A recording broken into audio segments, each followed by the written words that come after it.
the great flood. But the Lord saw that the wickedness of humankind had become great on the earth. Every inclination of the thoughts of their minds was only evil all the time. The Lord regretted that he had made humankind on the earth, and he was highly offended. So the Lord said, I will wipe humankind, whom I have created, from the face of the earth, everything from humankind to animals, including creatures that move on the ground and birds of the air. For I regret that I have made them. But Noah found favor in the sight of the Lord. This is the account of Noah. Noah was a godly man. He was blameless among his contemporaries. He walked with God. Noah had 3 sons, Shem, Ham, and Japheth. The earth was ruined in the sight of God. The earth was filled with violence. God saw the earth, and indeed it was ruined, for all living creatures on the earth were sinful. So God said to Noah, I have decided that all living creatures must die, for the earth is filled with violence because of them. Now I am about to destroy them and the earth. Make for yourself an ark of cypress wood. Make rooms in the ark, and cover it with pitch inside and out. This is how you should make it. The ark is to be 450 feet long, 75 feet wide, and 45 feet high. Make a roof for the ark and finish it, leaving 18 inches from the top. Put a door in the side of the ark, and make lower, middle, and upper decks. I am about to bring floodwaters on the earth, to destroy from under the sky all the living creatures that have the breath of life in them. Everything that is on the earth will die. But I will confirm my covenant with you. You will enter the ark, you, your sons, your wife, and your sons' wives with you. You must bring into the ark 2 of every kind of living creature from all flesh, male and female, to keep them alive with you. Of the birds after their kinds, and of the cattle after their kinds, and of every creeping thing of the ground after its kind. 2 of every kind will come to you, so you can keep them alive. And you must take for yourself every kind of food that is eaten, and gather it together. It will be food for you and for them. And Noah did all that God commanded him, did indeed. The Lord said to Noah, Come into the ark, you and all your household, for I consider you godly among this generation. You must take with you 7 pairs of every kind of clean animal, the male and its mate, 2 of every kind of unclean animal, the male and its mate, and also 7 pairs of every kind of bird in the sky, male and female, to preserve their offspring on the face of the entire earth. For in 7 days I will cause it to rain on the earth for 40 days and 40 nights, and I will wipe from the face of the ground every living thing that I have made. And Noah did all that the Lord commanded him. Noah was 600 years old when the floodwaters engulfed the earth. Noah entered the ark along with his sons, his wife, and his sons' wives because of the floodwaters. Pairs of clean animals, of unclean animals, of birds, and of everything that creeps along the ground, male and female, came into the ark to Noah, just as God had commanded him. And after 7 days the floodwaters engulfed the earth. In the 600th year of Noah's life, in the 2nd month, on the 17th day of the month, in that day, all the fountains of the great deep burst open, and the floodgates of the heavens were opened, and the rain fell on the earth 40 days and 40 nights. On that very day Noah entered the ark, accompanied by his son Shem, Ham, and Japheth, along with his wife and his sons' 3 wives. They entered, along with every living creature after its kind, every animal after its kind, every creeping thing that creeps on the earth after its kind, and every bird after its kind, everything with wings. Pairs of all creatures that have the breath of life came into the ark to Noah. Those that entered were male and female, just as God commanded him. Then the Lord shut him in. The flood engulfed the earth for 40 days. As the waters increased, they lifted the ark and raised it above the earth. The waters completely overwhelmed the earth, and the ark floated on the surface of the waters. The waters completely inundated the earth so that even all the high mountains under the entire sky were covered.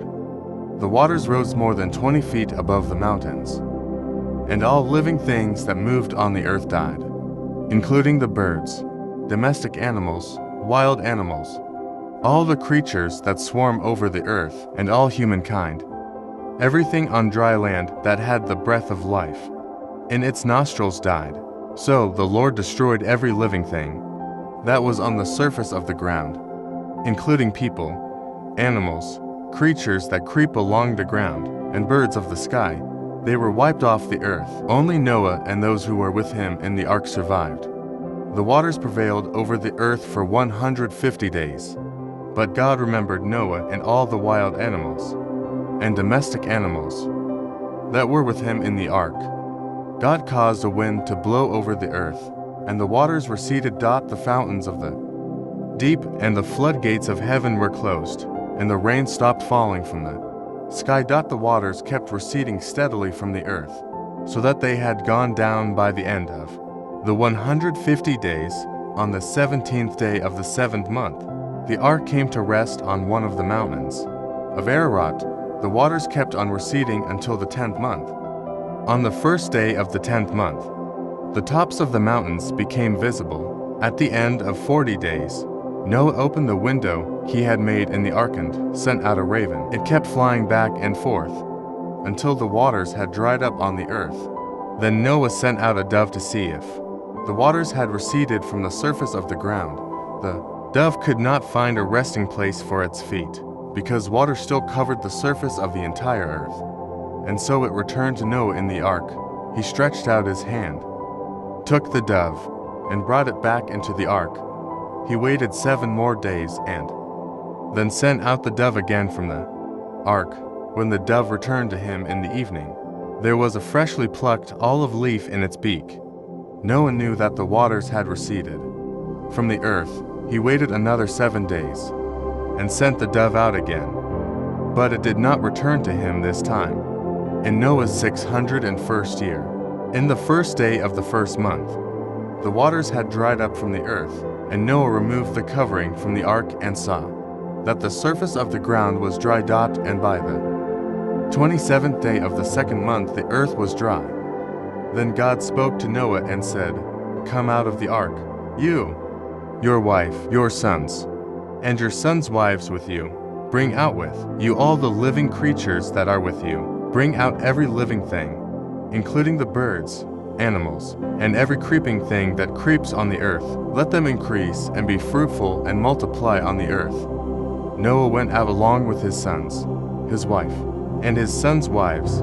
Every living creature, every creeping thing, every bird, and everything that moves on the earth went out of the ark in their groups. Noah built an altar to the Lord.